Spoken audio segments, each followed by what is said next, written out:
prefer to speak Arabic, but before speaking in Arabic,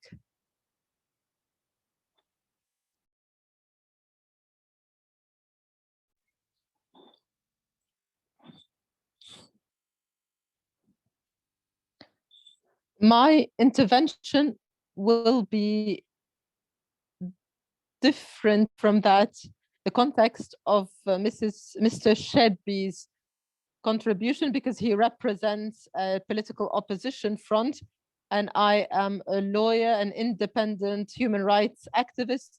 Hence, our views may be different between political actors and observers. I consider myself a political observer from the outside. It's even if I'm involved in the human rights activism, and I am part of many defense committees, as part of many political trials before military courts and others, and other opinion trials, and the judicial persecution of MPs, lawyers, judges, journalists. This is important, and I must point that. However, this does not prevent me from considering myself as an observer, and I can say the following. I do not radically differ from what Mr. Sheby, a fellow lawyer, has said. I start with my predictions. I am also optimistic, not because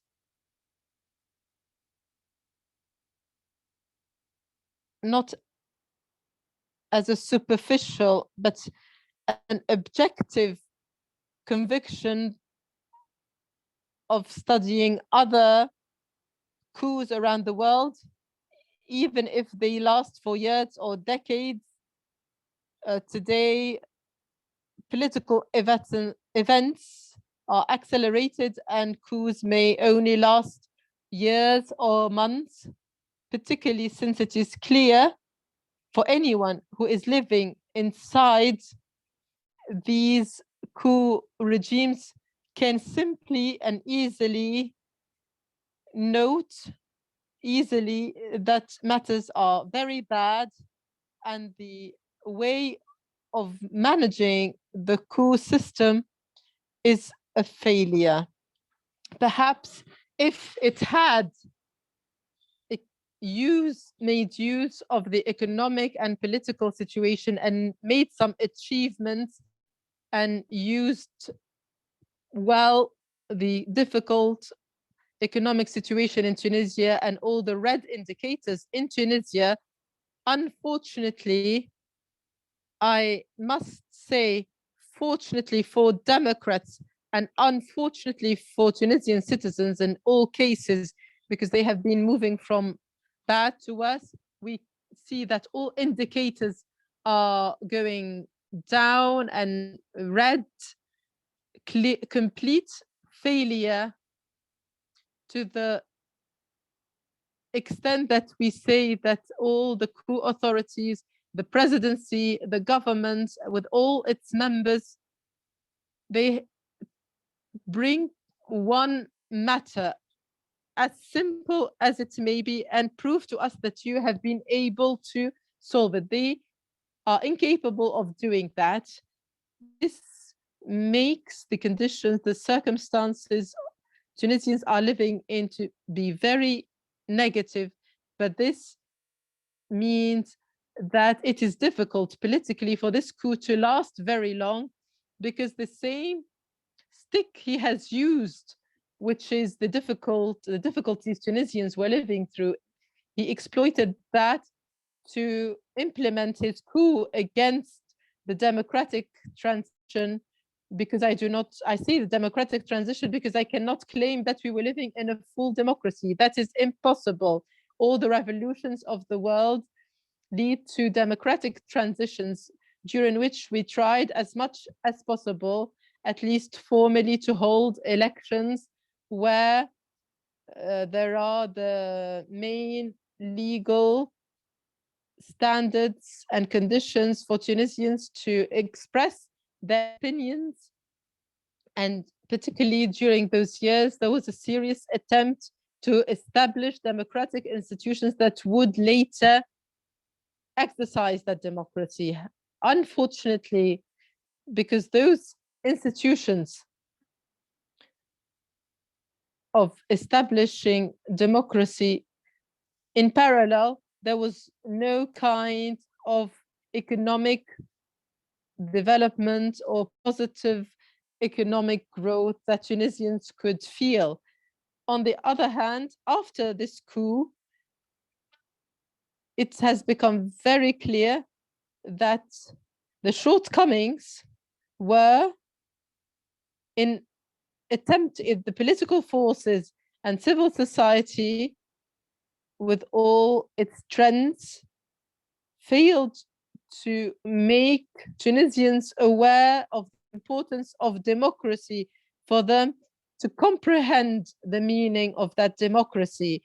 Unfortunately, after it was too late, everyone realized that after 10 years, where everyone was trying to establish institutions, but they were not concerned about the culture, the democratic culture of Tunisian citizens, because Tunisian citizens are the guarantee for the continuity of democracy. Hopefully this will be corrected when democracy is restored, but this is based on the first question about predictions, which may seem as dreams, but it's a reality. Since the political opposition, it is true that they are fragmented, although today, after 18 months of the coup, in the first or second month, we were a few dozen lawyers, activists, politicians who were conscious of the importance and meaning of democracy and rights and liberties, particularly those who had experienced dictatorship and experienced prison and violations before the revolution. But as for the rest of the political class and elites, we notice that although they changed their positions 180 degrees, where at the beginning they had supported the coup because they had seen the situation as catastrophic and calling for any change, or they had seen the coup as a means for change. I cannot judge their intentions, and I can judge, because you can either be a Democrat and follow democratic methods, but even if your intentions are good, you cannot, and if you wish to improve matters, if you use an undemocratic method that is a coup, it would have been better for them as political elites to know that the end would be equally bad. History has no exceptions, and there are no coups that lead to positive results. Yes, it is true that not all revolutions are successful, and many countries achieve change through reform. However, coups, there are no exceptions. With the hundreds of coups throughout history, there is no exception that say that coups lead to reform. Hence, the result we have reached today, everyone with no exception is convinced of this failure and wants change. But where is the problem? The problem is political opportunism. I cannot blame them, because any party wants to reach power and wants to have a place within the government, and that is the problem. Our political elites today cannot distinguish between the uniting national interest and their own interests of those parties. So we find, for instance, the 5 social democratic parties that Mr. Najib Shabi mentioned, they all agree However, they still blame the rulers of the last decades and demand that they undertake revisions before they can work together.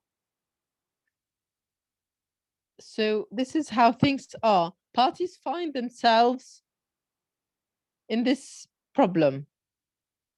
If they put their hands in the hands of the National Salvation Front and that group, which is made primarily from parties that governed in the last decade, and everyone wants to blame that party, although everyone had taken part in that experience. But they think that if they put their hands in the hands of the accused, the main defendant in the eyes of the Tunisian people, then Tunisians will be angry, those who see that Islamist party to be responsible for what happened, and that they will lose their support in Nahda or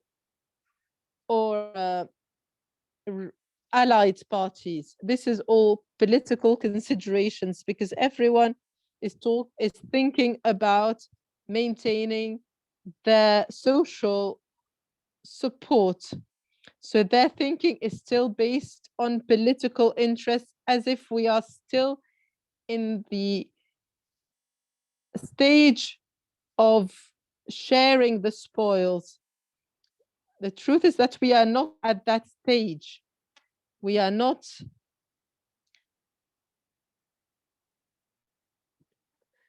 Because the country is in a state of collapse.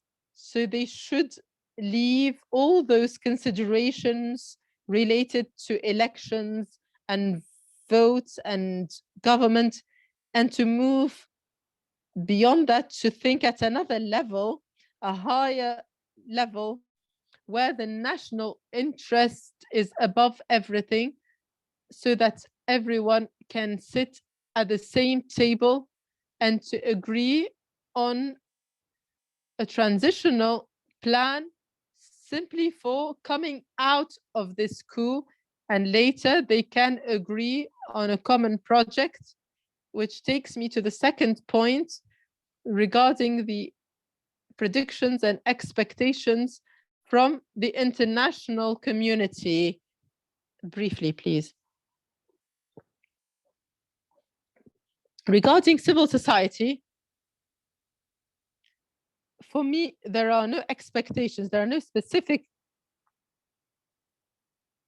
The international community,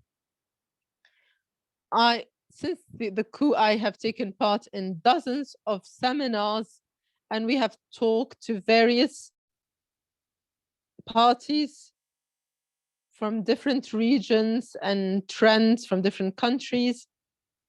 What we reached today, particularly in this webinar with experts and policymakers, what we want to say is that academic knowledge, legal knowledge, human rights knowledge may bring people in those countries. This is what we need. We need, as opposition and resistance and as lawyers, all the Tunisian elites need academic support, which may help us to build this project. There are no precise proposals that may be accepted. They are experts and they may propose what can be done in such a situation as Tunisia, because this is a coup like other coups. We describe it as a failed coup in Tunisia, But unfortunately, it is continuing because the opposition is very weak. Had the opposition been at the required maturity, this coup would have collapsed very quickly. But the elite, which had got used to a certain mindset of opposing dictatorship, we cannot change them. This is our elite, this is our reality. We cannot get rid of them. Hence, we need knowledge exchange.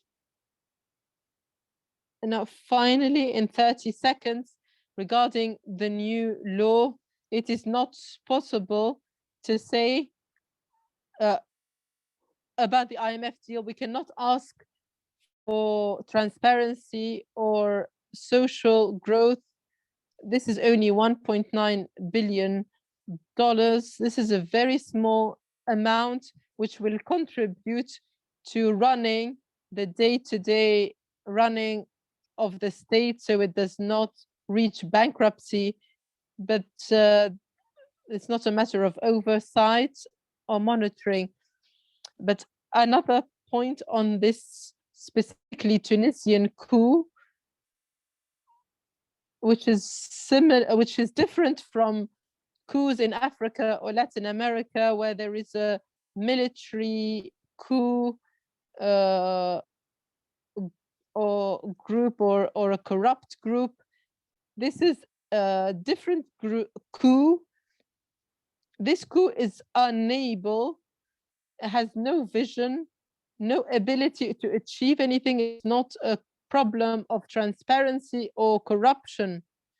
Believe me, I have no doubt that the president or his government will embezzle this money. The problem is the failure and incompetence of this government and inability to